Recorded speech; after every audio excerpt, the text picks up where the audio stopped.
Good morning. Good morning. Welcome to Midweek Hump Day. Rise and refocus. Let's go. Listen, midweek isn't where you lose momentum, it is where you gain it. Thank you for being here with me. We're just going to talk for a couple of minutes.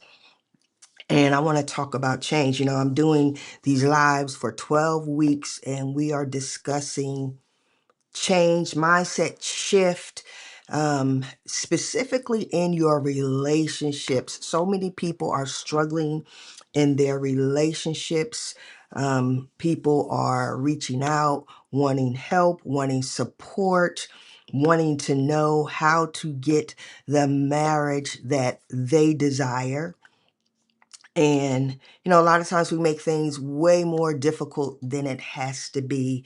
And a lot of times we just do not have the tools. I remember Shannon and I going through such challenging times, man, early on in our marriage. And you would think that we had we had a great support system, but we just did not have mentors to pour into us the way we needed for our marriage. And so, as many of you know, that's what we do now. And so today I just want to talk to you just about just some stages and phases of change. Like every every every marriage, every relationship, there are stages and phases of change. And in order for your marriage to be what it is that you see, then you are going to have to see this one important thing, and that is yourself.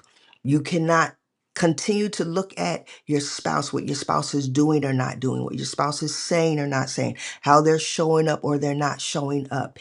If you continue to do that, then your marriage will continue to suffer. You have to see everything. You have to see the big picture, and you are a part of the big picture. I don't know if you guys know anything about AA. AA, when you go to AA, you cannot tell your story. You cannot say who brought you there. There's nothing you can say until you say this one thing, and that's hi. My name is Shirley, and I'm an alcoholic. That is ownership. That's accountability. That's self-awareness, and they hold your feet to the fire in AA with accountability. This is how your marriage is going to grow. This is how your marriage is going to be all that you desire for it to be, for you to look inward, right? So the average time for change is between 18 and almost 300 days. There are variables to that change, such as how difficult would a change be, right? So if, I use toothpaste in the morning, and every morning my spouse gets on me because I won't put the top on. That's a change versus I'm lying, right? And I've gotten into a pattern of lying since I was a child. So that's not going to be a couple of weeks for me to change. That's going to be, that's going to take a minute, a year, maybe 2 years, who knows, right? Another variable is um, the your emotional attachment, to the pattern that you have. For instance, control. Maybe you are a very controlling person, and you're so emotionally attached to being in control because as a child, your life was out of control. Everything was just so chaotic. The coming and going of people in and out of your house, how you were dealt with, how you were seen or unseen, how maybe you moved so often and there was just instability, and you vowed that you would never feel that feeling of being out of control again. And so what you did was you created your life around you being in control. And so you take that into your marriage. You're trying to control your spouse. You're trying to control your children. You're controlling everything. And then listen, a person who deals with control, they love at arm's length because they are wanting to make sure that they are safe, right? I'm talking about patterns. I want you to look at the patterns in your life. What patterns are serving you and what patterns are not serving you? What patterns are holding you back and what patterns are pushing you forward? You have to take inventory of your life. That's your job. And so, in order to do that, there are some principles that you need to look at.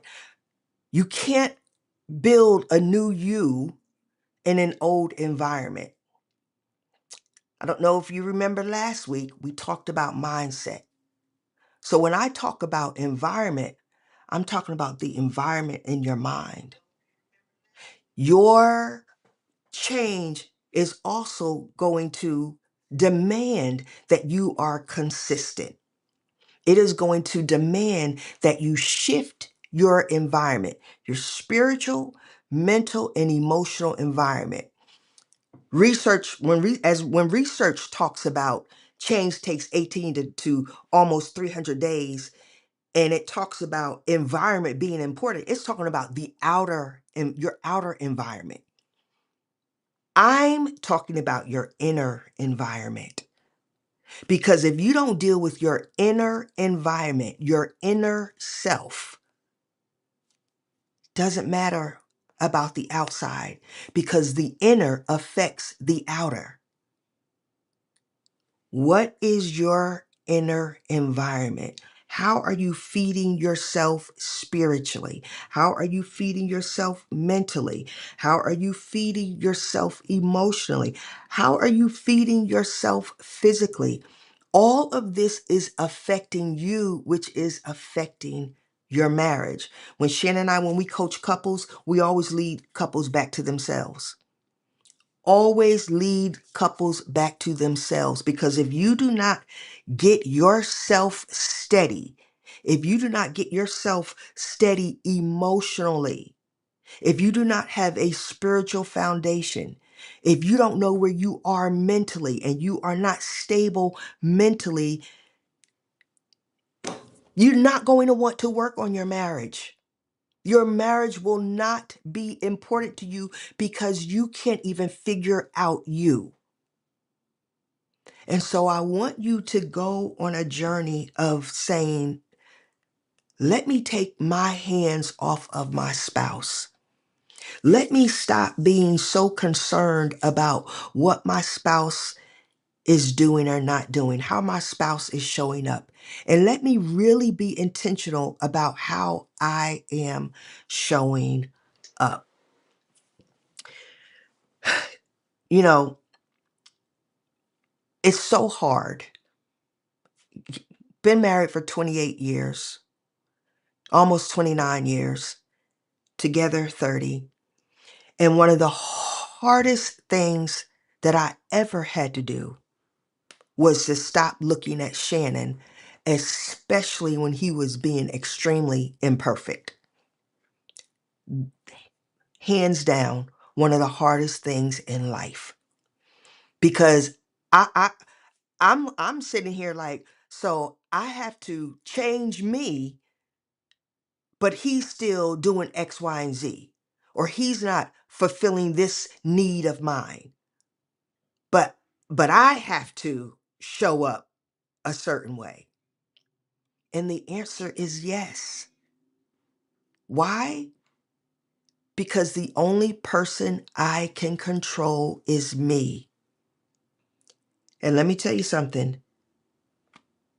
When God comes, God is not going to ask me, Shirley, what did Shannon do to you? How did Shannon treat you? You know what? You should have withheld from him. You should have treated him unkind. You know what? High five for being disrespectful to him because he shouldn't have treated you like that. That ain't what God's going to say. God's going to look at me for how I treated his son. I'm going to have to answer to that. You are going to have to answer to how you are treating God's son and God's daughter. That is your responsibility. So I want to give you some things to think about. Cycles continue because we're so comfortable in them. And we get so comfortable in the cycles, the patterns, the habits that we call them normal. You have to get comfortable being uncomfortable. You have to get comfortable being uncomfortable. If it takes you 18 days, if it takes you a year, get uncomfortable. It is time to change the patterns that do not serve you and that do not serve your marriage. God cannot heal what you keep rehearsing. God cannot heal what you keep rehearsing. So many of us are rehearsing the story of what someone did to us, how our spouse hurt us, what our spouse keeps doing, what they won't do. We keep rehearsing it over and over and over again. And that means you have not relinquished it. You have not surrendered, fully surrendered. God cannot heal what you keep rehearsing. And also, what you keep rehearsing in your behavior. Many of us are sitting and we're literally waiting for God to take this thing away. And it's already in us. It is everything that we need to change is in us. But it's not going to be easy. And we have to stop wanting things to be easy and to just want to feel good and be comfortable because it hasn't served us to this point and it's not going to serve you in the future. Thirdly, it's time to replace reaction with reflection. Remember the story I told last week about me sticking up my middle finger in traffic, right? I was reacting. And in that moment, God called me to reflect. How are you reacting to your spouse when they show up imperfectly? How are you reacting? The beautiful thing is you have the power to reflect. I encourage you to reflect, y'all. Just pause. I put a video out last night. I want you to go watch it. It's the pause method. The Holy Spirit gave it to me, Pause, and it is changing lives. It is helping to change my life, the life of many of my clients, and it can change your life. This is where reflection comes in. You have to stop reacting because it is wounding you over and over and over again. It is wounding your spouse over and over and over again. So I want to give you some actionable steps. I want you to think of where you are reacting with your spouse. Because there are some places where you may react and you may not even think about it, right? It's just, but there are some places where you know because your spouse keeps bringing it to your attention. And I want you to choose a different response. Replace that reaction, that negative reaction, with a positive reaction. This is the power that you have. Many of us, We take away our power because we really don't believe that change is possible, because we look at change holistically. This marriage won't change. You can't do that.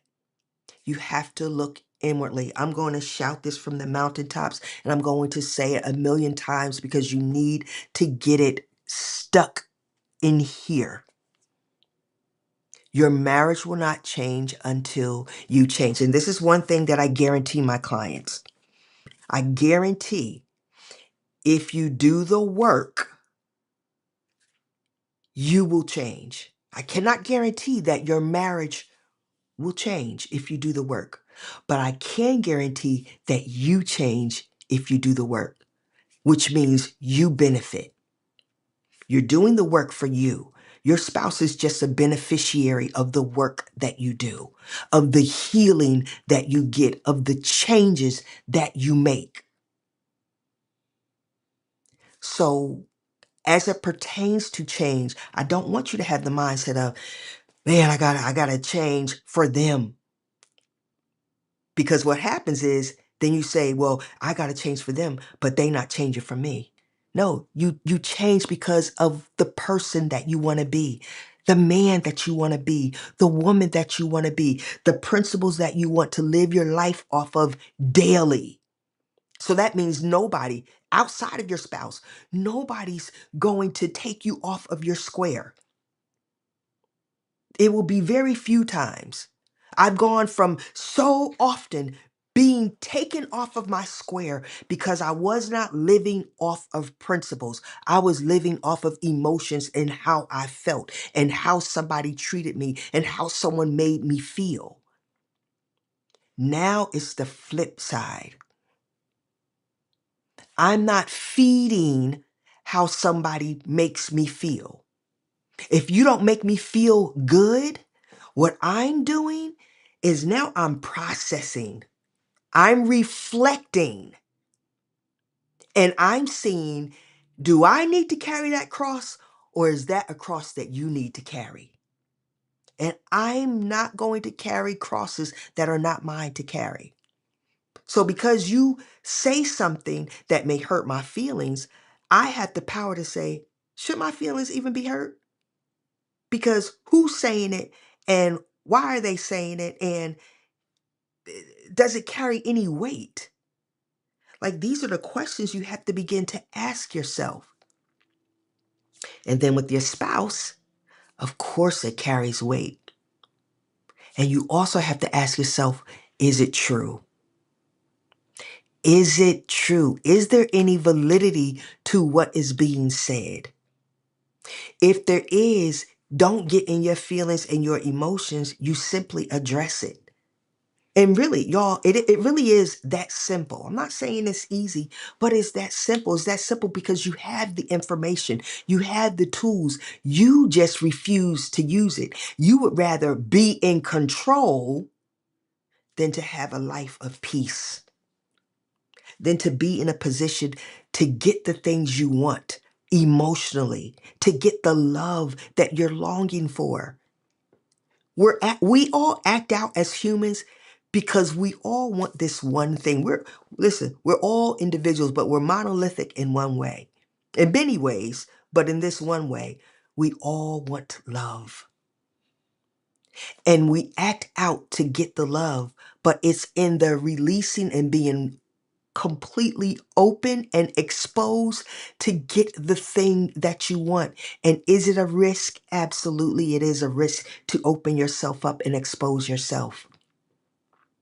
But if you chose wisely, it is worth the risk. It is worth the risk.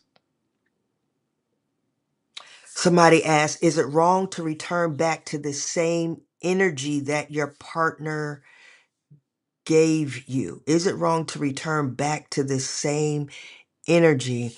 I would like a little bit more information. When you say return back, are you all separated? Are you divorced? I don't know, but I'll try to answer as best as I can with the limited knowledge that I have about your situation. I don't have any knowledge about your situation.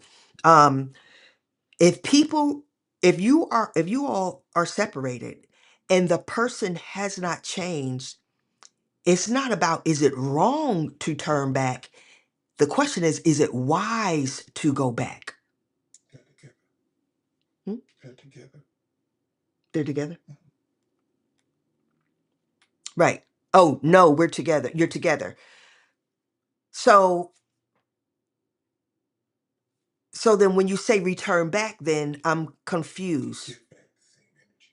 Oh, okay. I'm sorry. You see my partner, my other half is right here.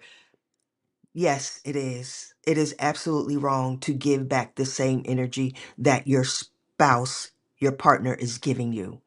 It is 100% wrong. Because what you're saying is you are willing to be controlled and manipulated by somebody else's behavior.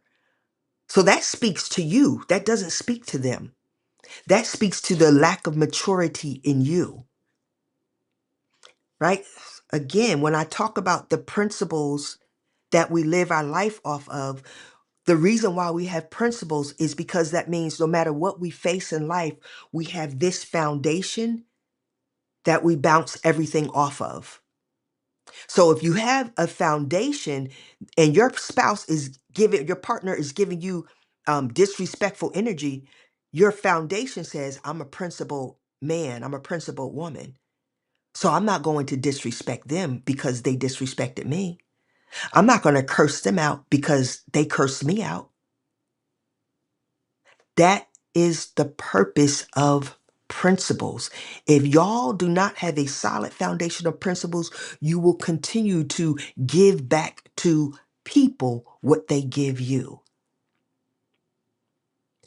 My goal is to give love, kindness, goodness to everybody. It doesn't matter what you give me, to everybody. How can you give to someone that you see no growth in? Think about what I'm saying, y'all. If you give from a principled space, you 100% can give to someone that you see no growth in because you're simply just being your best self. There's a book called The Four Agreements. I want you guys to pick up The Four Agreements. And it talks about just these small books, very small book, but it talks about these four agreements in life: being impeccable with your words, not taking things personal, not making assumptions, and always doing your best. Always. That means it doesn't matter what somebody else does or doesn't do. Listen, why is this important, y'all, that you don't match somebody else's energy? If you match somebody else's energy, you are pulling your energy down. And I guarantee you, if you are the person that matches energy, 9 times out of 10, you are not receiving the success that you want in life. You are not seeing the peace that you want in life.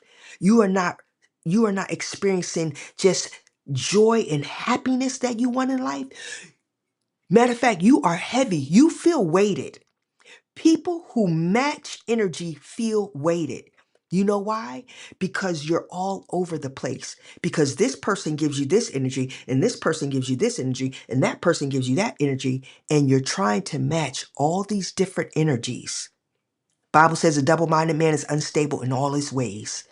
And that's what is being displayed, double-mindedness. But when you say, this is who I'm going to be, this person can do that person can do that, that person can do that. But you're only this one person because you're giving them all this one same aspect of who you are. You're not trying to match nothing. You're just being you. Right. The back and forth will continue with no end in sight. Absolutely. Yep. One more question. I've explained to my partner that I don't like for anyone to scream at me because I shut down. But when I shut down, I'm accused of not being strong enough. Please elaborate. The elaboration is that you're dealing with a very immature human being. It ain't that deep, bro. Your partner screams at you because they're immature. They don't validate your feelings about being screamed at because they're immature. They don't care that you shut down because they're immature. They're immature. They are unhealed. They have not done the work.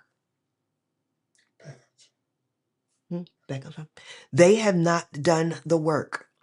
And so this is what I'm going to tell you about that. Listen, if you're not married, you keep saying partner. If you're not married, this is not the person for you. It's not. Why would you want to be with somebody who does not validate your heart, who leaves you out there just flapping in the wind emotionally? If you stay with that person, you're a glutton for punishment. You have no right to complain. You don't. You have no, once you understand who a person is, you take away the privilege to complain. And I will say this. You said I'm accused of not being strong enough. Statements like that will break a person. I'm assuming you are a man. Statements like that will break a man. Do not let this woman break you. If y'all are married, you need to go into a therapeutic process. You need to go and get a third party. And that needs to be a non-negotiable. You need to let your wife know we are going into counseling and this is a non-negotiable. Like I cannot and will not live like this. Something needs to change and it needs to change now. And I'm not saying, especially if you're married, I'm definitely not saying get a divorce because you chose her. But you chose somebody who up until this point did not do the work. This is her imperfection showing. We said for better and for worse. That's what we said. That's what you said. This is your worst.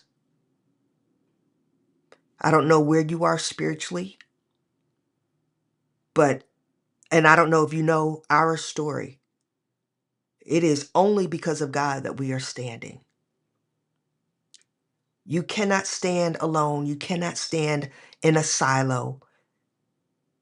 And you cannot stand without a higher power, without God's help. And so I just encourage you to seek the Holy Spirit on how to approach your spouse, how to have the conversation with your spouse. I encourage you, when you talk to your spouse, to share your heart, not to attack her or his behavior, because when you attack somebody's behavior, they are on the defense and you've lost them. But let them know when you do this, it literally causes me to feel X, Y, and Z. I can go on and on. How do you even get your spouse to be emotionally aware that you're drowning, no matter what you say, giving your good self, no matter what you say, no matter what you say, even giving your best self? How do you even get your spouse to be emotionally aware that you're drowning? One of the things that Shannon and I suggest to our clients, don't have serious conversations in the house. We're at home, we're comfortable, our hair is down. We will be prone to arguing when you're dealing with unhealed people, right? That's number one. So I would go on a date, like just go out, go to a coffee shop, ice cream, and ask questions. One thing that my mentor taught me, when you make statements, you put people on the defense. Start asking questions. And then also share insight that you have realized about yourself. That helps to disarm people, right? So if I say, man, babe, I was listening to this podcast and I realized that I get really defensive. And I know you've been telling me that, but it just didn't click. Like, man, I'm so sorry about that. I'm sorry, like that's how I've been showing up. Find something. Because if your spouse is not emotionally aware, there could be a couple things at play here. But a lot of times they're afraid to open up and share their imperfection. It just, it's just hard for human beings for them to reveal their ugly self. And you said, no matter what you say, even giving your best self, I want to challenge you. Maybe you are giving your best self, but perhaps you're not giving your best self. Now, I'm not saying that to say that that's why your spouse is showing up the way that they're showing up. I'm saying that to say that 9 times out of 10, when we give our best self, that means like really taking ownership. That means you, how I said earlier, you just exposing some things about yourself that you need to work on. That means you leading the way and taking responsibility. That could possibly open the door and help them to begin to take responsibility. Then we can talk about the fact that I'm drowning. And, babe, in what ways are you drowning? Right? If you make it all about you, it turns your spouse off. It just does. Especially when you have two immature people, or if there's just one immature people. If you make it all about you, they shut down. But if you make it about you from the standpoint of, I know I've not shown up perfectly. Like, in what ways do you feel like you're drowning, babe? And maybe that will open the door for them to want to hear how you are drowning. I do the dishes. She complains about a bird's nest. I make food. They don't eat. I don't make food. I'm inconsiderate. Guys, you have to invest in yourself. Some things are not going to change without you investing in your marriage. Get help. Seriously, get a counselor. Get a counselor who will come to your house. If your spouse won't, get a counselor who do an intervention. There are options out there. Go to whatever lengths in a healthy way that you need to get the help that you need. If you believe that you are doing everything that you can do and your spouse is just not showing up, you are not going to be able to fix this. You're not. There can be a move of the Holy Spirit. And so number one, I'm encouraging you to really go before God and give your spouse to God. Stop trying to change your spouses, guys. Seriously. I know it might sound crazy, but you're talking to somebody. I've been with my spouse for 30 years. We've been working with couples for double-digit years, over 20 years, working with couples. Stop trying to change your spouse and show up differently. I'm gonna tell this one story of an example so you guys can see that I'm not just saying something I read in a book. This is real life experience that Shannon and Shirley have gone through. When we were in one of our darkest times in life, um, I did not want the marriage. Shannon had found I had an affair. I didn't want the marriage anymore, did not want to be in it, couldn't stand the sight, smell, sound of Shannon, all the things. And when he found out, he went into overdrive for saving his family. saving his marriage. And I just got out of a 5-year marriage. Ooh, I can go down that road. Let me finish telling my story. Um, and so it's funny when I share this story, I say Shannon showed me Jesus. Like literally. I told him, when you touch me, it feels like rape. And for 9 months, he did not touch me for 9 months.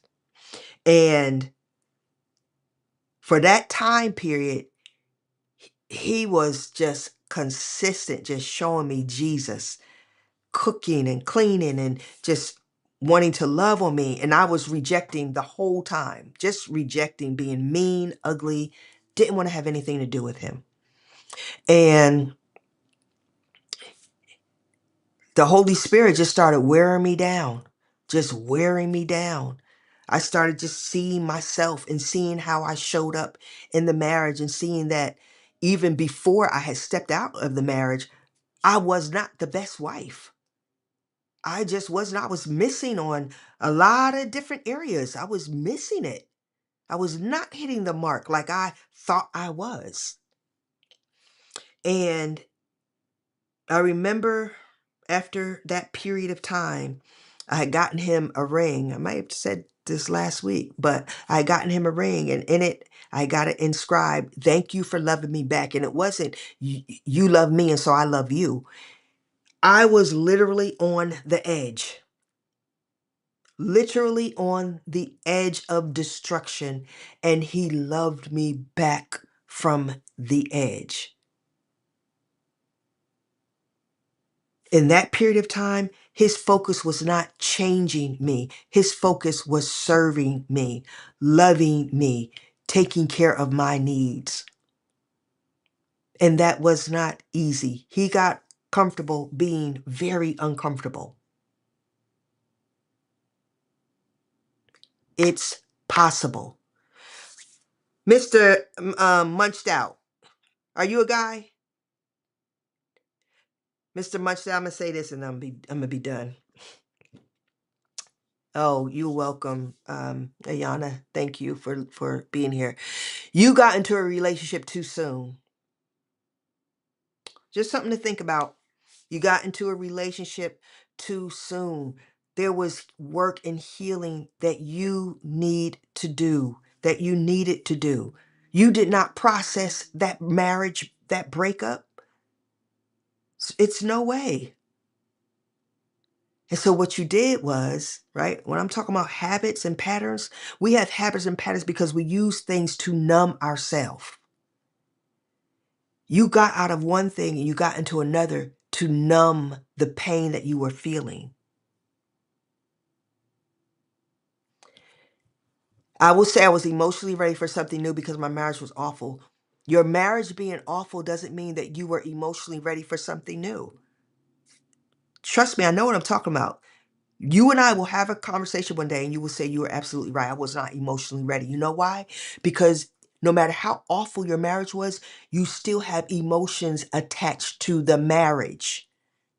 There were experiences that you had in that marriage that you've not healed from, especially since it was awful. That means there's stuff that you have to unpack. Listen, give yourself the gift of unpacking the pain from this awful marriage. Please, please, please, please, please, please give yourself the gift of unpacking all of the stuff, the baggage from that awful marriage. Okay? You can't, the real one, you can't convince a spouse that you're not cheating. All you can do is keep being your best self and keep showing up. It's just not possible. They're going to believe what they want to believe. That's it. I don't know if you guys follow each other, you have each other's um, um, location, and your phone is open, like you're not hiding, you're not holding your phone close to you and things of that nature. Like, yes, you could do those things, absolutely, 100%.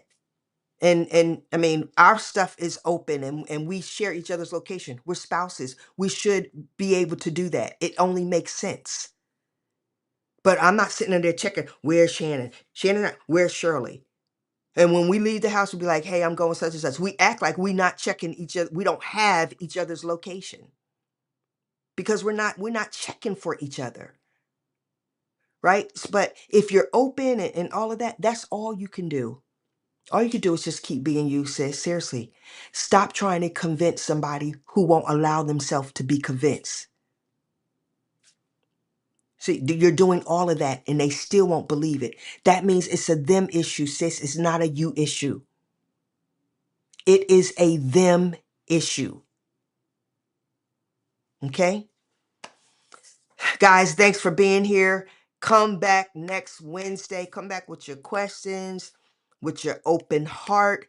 Please do the work. Remember, identify a negative pattern and replace it with a positive pattern. Identify a negative pattern and replace it with a positive pattern. Peace and blessings, y'all.